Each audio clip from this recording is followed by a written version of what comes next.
from the outcome, demanded that the chairperson moderates the results for the purpose of forcing an election rerun contrary to their oath of office. Mr. Chebukati defended his action of going on to announce that William Ruto had won despite objections, saying that he was acting outside the law. The four commissioners said they had questions over the accuracy of the tally and were not given a chance to verify the results. The maths they used to justify their reasons have been brought into question. Mr. Ruto's main rival, Raila Odinga, has refused to accept the result and has indicated that he will mount a legal challenge. One argument is that Mr. Chebukati did not have the right to make the announcement. Moving on to Egypt, the governor of Egypt's Central Bank, Tarek Amar, has resigned more than a year before the end of his second term in office. The move, which triggered a sell-off of government bonds, comes one day before the Monetary Policy Committee is expected to raise interest rates. Inflation stands at nearly 15%, 3 times what it was only a year ago. Mr. Amar said he was stepping down to give others the opportunity to continue the successful development under President Abdel Fattah al-Sisi, who accepted his resignation. And moving on to Ethiopia, a committee set up by the Ethiopian government to negotiate with Tigrayan forces in an effort to end the civil war has said it is working with the African Union to ensure peace talks begin quickly. A venue and the time for the talks will be set according to the group. Preparations are underway to create conditions that will enable a ceasefire to be declared and basic services are restored in conflict-affected areas, according to the committee that declared this in a statement earlier today. A document detailing recommendation is prepared and will be submitted to the AU's representative. Most of Tigray has been without basic services such as electricity, banking, and the internet for more than a year. And moving on to elsewhere, around 16 football pitches of trees per minute were lost to forest fires in 2021, according to a new report. Data from Global Forest Watch suggests that across the globe, the amount of tree cover being burned has nearly doubled in the past 20 years. Climate change is a key factor in the increase as it leads to higher temperatures and drier conditions. And of the 9 million hectares of trees consumed by the fire in 2021, over 5 million were in Russia. The new data allows researchers to distinguish between trees lost to fires and those destroyed for agriculture, logging, and during intentional burns. In 2021 alone, the second worst year for fires on record, an area the size of Portugal was lost. The impacts of fire-related losses are being felt primarily in forests in more northerly countries like Canada and Russia. Moving on to Australia, former Australian Prime Minister Scott Morrison has resisted calls to resign from Parliament after news emerged that he had secretly assumed 5 additional roles during his tenure. He defended his decision, which was taken during the pandemic, as necessary in extraordinary times. Mr. Morrison is currently the Member of Parliament for Cook in New South Wales. The revelation caused uproar among the public, and his colleagues were with one calling his behavior dictatorial.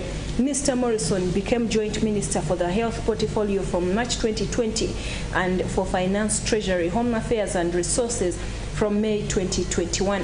In a news conference today, he defended his decision by saying he was acting in the national interest in a crisis in case a minister was incapacitated with COVID-19. They were put in there as safeguard, as a break glass in case of emergency, and as a result, thankfully, they did not break the glass.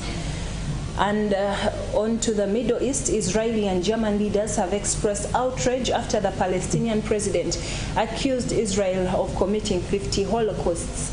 against his people. Mahmoud Abbas made the claim during a news conference with German Chancellor Olaf Scholz in Berlin on Tuesday. Mr. Scholz said nothing at the time, but later called the president's comment intolerable and acceptable. Israeli Prime Minister Yair Lapid said Mr. Abbas's accusations were not only a moral disgrace, but a monstrous lie. And in the United States, a leading Republican critic of Donald Trump says the party has embraced his cult of personality after she was ousted in a primary election. Liz Cheney, who is 56 years old, was defeated by the political newcomer and Trump-backed candidate Harriet Hedgeman in Wyoming. She said she faced an uphill battle to win re-election after joining the congressional committee investigating Mr. Trump's attempts to cling to power. Ms. Cheney, once a rising star in the party, also voted to impeach Mr. Trump. The primary election in the broadly conservative state highlighted the competing wings of the Republican Party, with more traditional conservatives facing the country ahead of midterm elections in November. The results mean Ms. Cheney, a three-term congresswoman and the eldest daughter of former Vice President Dick Cheney, will not contest her seat in the U.S. House of Representatives, which she has held since 2017. And finally, Chinese authorities are attempting to induce rainfall in parts of central and southwest China and a severe drought and record-breaking amid a severe drought and record-breaking heat wave. The Yangtze River, Asia's longest waterway, is now at record levels. In some stretches, there has been less than half the usual rainfall. Hydropower reservoirs are currently down by as much as half, according to officials. At the same time, a surge in demand for air conditioning has put power companies under extreme pressure. The 2-month-long heat wave is the longest on record in China, according to the National Climate Center. Provinces around the drought-stricken Yangtze River have turned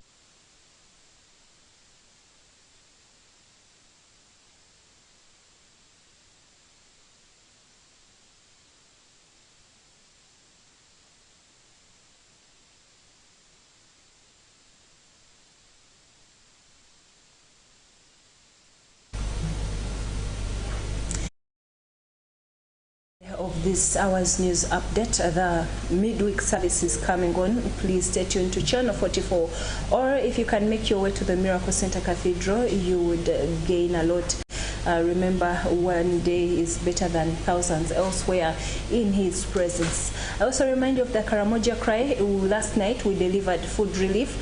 50,000 tons of food relief were loaded and taken to Karamoja. This week or next week, we are delivering another metric tons. Please join us as we save the people of Karamoja. God bless you. Enjoy your evening.